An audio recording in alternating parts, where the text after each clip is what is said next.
video for today is gagawa po ako ng banana scanning. Ipapakita ko po sa inyo kung ano po ang banana scanning. Bali, didemo ko lang po. Yan. Hindi natin papakita yung anak ko. Okay. Yan lang. Yan. Saan nyo magpakita?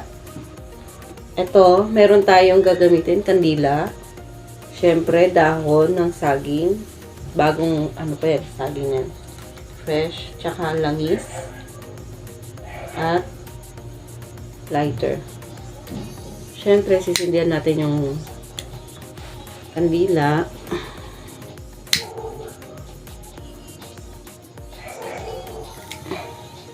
Dikit natin muna.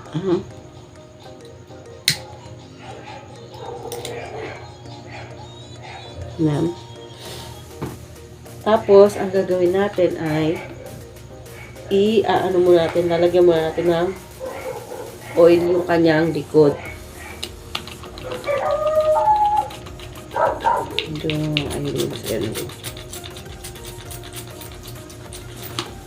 Ayan. Ang gamit ko pong oil ay coconut oil.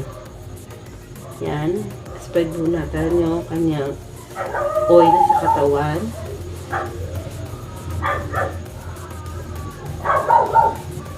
Ano nga po ba ang benefits na tong banana scanning? Dito po, ito po yung dito malalaman kung saan may sakit yung tao. Okay, lagyan mo natin siya ng oil.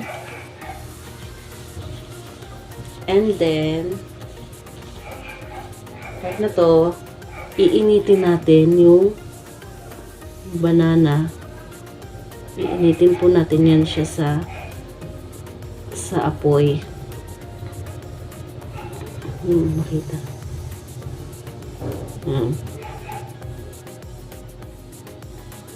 And then, tingnan natin, check natin. Okay na, ayan, nainit na siya. Ngayon, ilalagay na natin siya sa ating likod.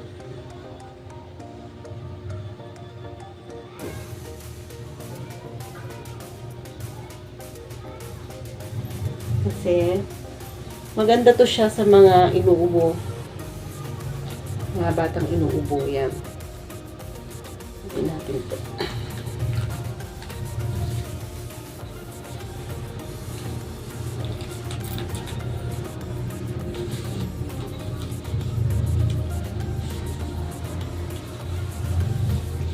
Yan. Tapos, initin natin siya.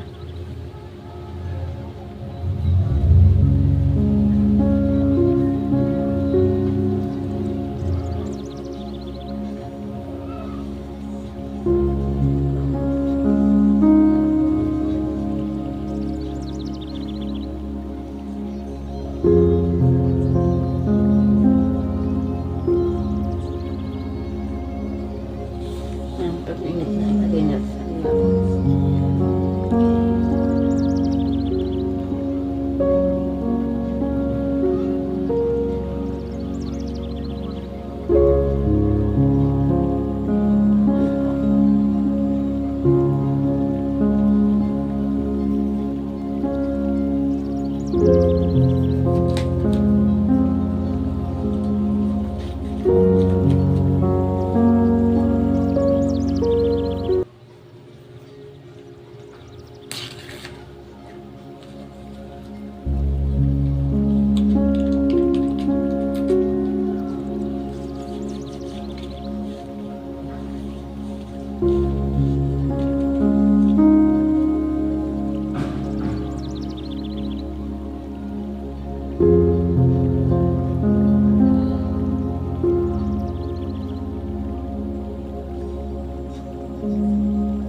Alis dyan.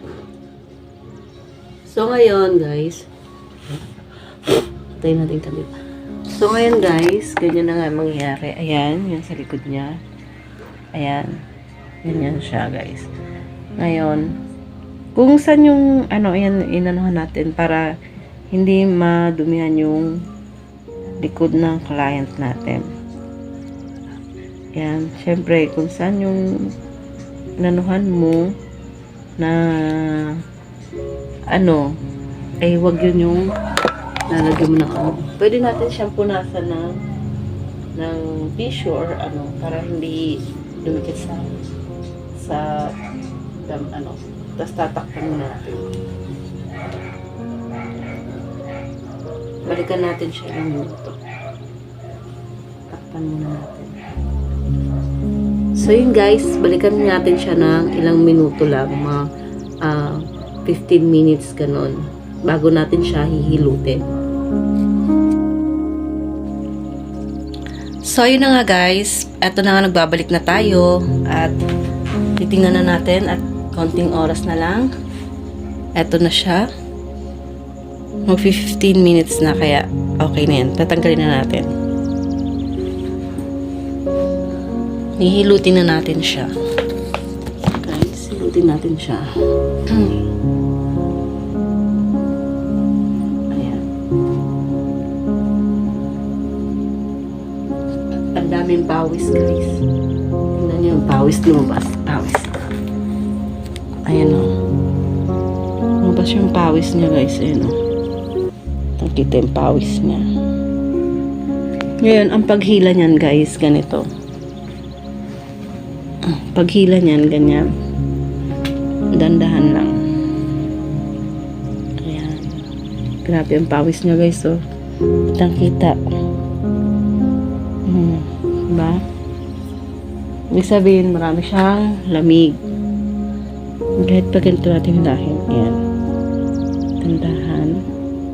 Oh, grabe pawis niya, guys, oh. Buo-buo.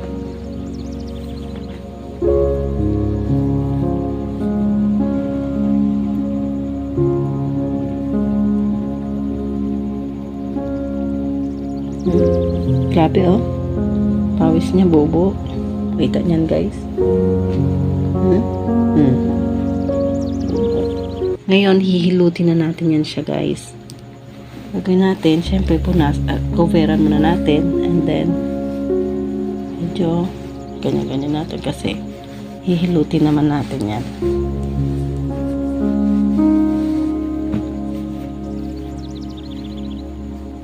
Yan, hihilutin naman natin siya ngayon, guys.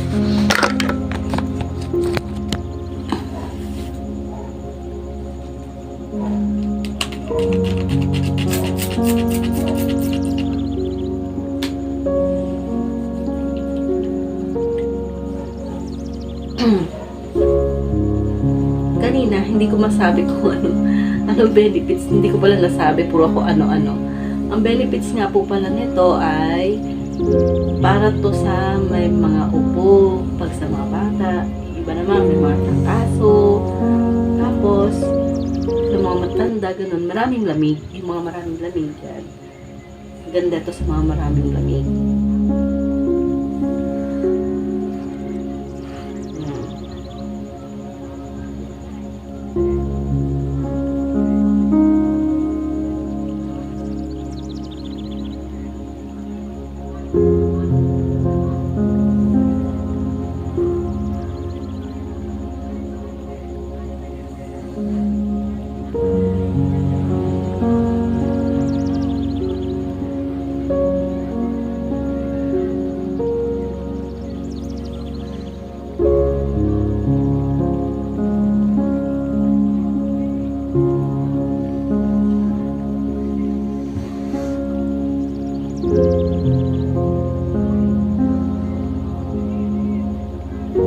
Kaya ko nga pala binuo ang pagmasad sa kanya kasi kaninang umaga sumakit kasi yung tiyan niya. Maganda rin to sa masakit ang tiyan kasi ibig sabihin ng pagsakit ng tiyan niya is lamig yun. Pinatok siya ng lamig.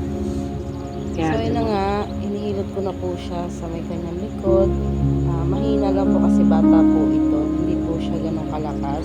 At medyo hindi ko siya binibigyan ng pwersa gaano. Kaya medyo nakaupo lang ako para wala masyadong pwersa. Yun lang guys.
Kung napapansin nyo sa kabila mo ng mag-umpisa, di ba?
So, yun na nga guys. Tapos na nga tayo. Ayan, nag-piece na siya.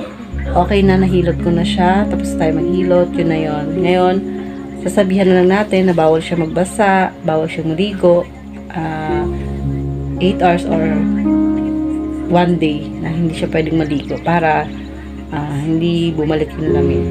Yun lang guys. Thank you for watching. Bye!